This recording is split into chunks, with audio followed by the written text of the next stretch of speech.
Apa kabar sih? Baik, Ngapain sehat, ngapain aja? ya tetap jadi ibu dari anak-anak, ya tetap berkegiatan, melakukan rumah tangga, ya tetap managing rumah. Tapi di samping itu ada di paruh baya saya ini ya, saya belajar untuk berbisnis ya, karena kan harus jadi wanita mandiri Wow. saat ini. Kebetulan saya bersyukur ya eh, selain kegiatan-kegiatan yang seperti warung Imaji, seperti Jakarta Kreatif yang lain-lain, saya sekarang lagi terjun di perusahaan teknologi tentang Love Care gitu loh. Jadi itu perusahaan teknologi yang melayani home care. Jadi Wow. kita mencoba untuk meningkatkan kualitas-kualitas perawat, caregiver, yang kebetulan mayoritas pun adalah perempuan. Wow. Tunggu, tunggu. Jadi kita Bu Vero, mencoba, kan biasanya aktivitas ya Bu Vero kan kemarin ada apa dengan anak-anak rumah susun, bikin operet, ya kan?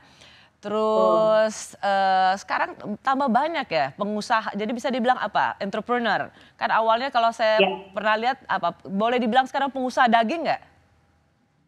ya, jadi awal tahun lalu saya kan berpikir kira-kira harus jadi wanita mandiri, maksudnya ya harus mengusahakan sesuatu, ya tidak membebani, ya mau usaha apa ya, tapi bersyukur kebetulan ada partner yang ngajak mau usaha apa. Saya kan memang kebetulan backgroundnya arsitek, Oke. tapi kalau dengan umur udah paruh baya begini, mau bersaing dengan anak muda yang begitu kreatif, kayaknya enggak deh gitu. Ya, Bu Vero. Nah akhirnya berpikir Ya, Bu Vero, maaf. usaha apa?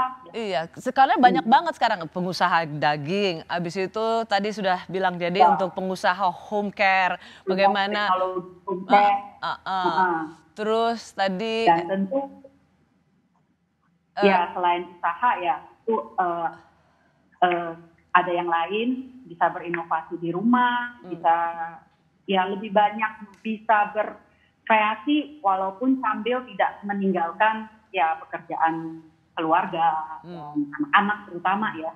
ya. Ya Bu, kira-kira sebagai seorang single mother, apakah seorang Veronica Tan harus berpikir begitu apa ya banyak sekali karena bagaimanapun kini seorang Veronica Tan harus mandiri secara finansial dan itu menjadi tanggung jawab buat seorang perempuan dan seorang ibu bagi 3 anaknya. ya, saya selalu berprinsip kalau kita berusaha dan kita jalannya lurus dan kita istilahnya selalu memberikan kualitas yang baik. Kalau dulu kita di pemerintahan kita juga melayani dengan yang baik, dengan tulus. Kalau sekarang kita mulai bermandiri dan kita berusaha, kita juga memberikan pelayanan kualitas yang baik. Sehingga apapun itu sama keluar dari hati, nah kita fokus dan kita pasti bisa jalanin seperti itu.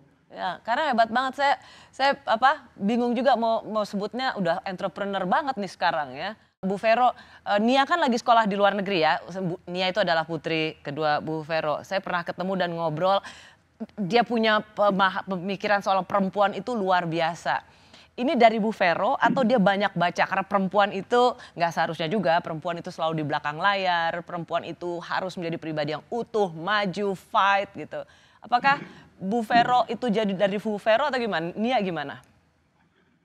Nia itu memang sifatnya itu punya strong will ya, dan dia itu memang lebih mandiri lah. Dia baca, dia banyak sekali baca, dan dia merasa ya dia itu mesti sekolah, dia mau menjadi seorang psikolog nanti, dia punya visi lah ke depan. Jadi memang punya keinginan dan dia mau belajar. Ya kalau dari siapa ya dia genetiknya aja. Bu Vero sebagai orang tua, ada Niko, ada Nia, ada kesayanganku, Daud. Nilai apa yang utama yang Bu Vero ajarkan kepada mereka soal kesetaraan gender? Karena kita tidak bisa merasakan menikmati kesetaraan gender tanpa ibu yang juga mengajarkan itu pada anak laki-laki.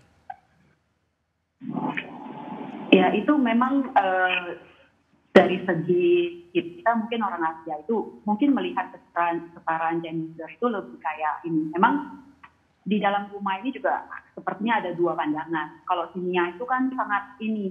Kenapa sih kalau perempuan itu harus, kalau yang udah beres-beres harus perempuan gitu. Tapi kalau si Niko itu lebih, ya memang itu kerjaan perempuan gitu loh. Nah di situ suka ada perdebatan, tapi akhirnya itu yang mungkin ada komunikasi, kita kasih tahu, dan juga Nia banyak baca. Jadi itu yang mungkin pengalaman-pengalaman berkomunikasi pas makan, pas apa, bincang-bincang itu yang membentuk karakternya mereka. Gitu. Dan mereka bisa lebih melihat lah, artinya kayak Nia itu tahu bahwa perempuan itu ya bukan hanya dilihat gitu, maksudnya hanya kok saya cuman hanya begini, tapi saya bisa gitu melihat, ya saya mau belajar, saya bisa menjadi sesuatu, walaupun di luar dia juga tahu mamanya itu ya, maksudnya sebagai orang yang di luar, tapi juga orang yang juga harus mandiri dan menjadi rumah gitu, harus Ya, Nia sekarang kalau Niko lagi Niko sibuk apa, Bu Vero? Nah, Niko ya kebetulan dia baru selesai dari sekolah kedokterannya, tapi masih teori belum kelas. Tapi di samping itu ya mungkin sekarang anak muda itu sangat cepat ya, karena mereka tuh digital dan juga dia mulai berusaha untuk entrepreneur juga, dia punya kopi Indonesia. Ya udah, maksudnya lebih muda dia belajar entrepreneur, dia juga punya pengalaman bekerja sama dengan orang-orang.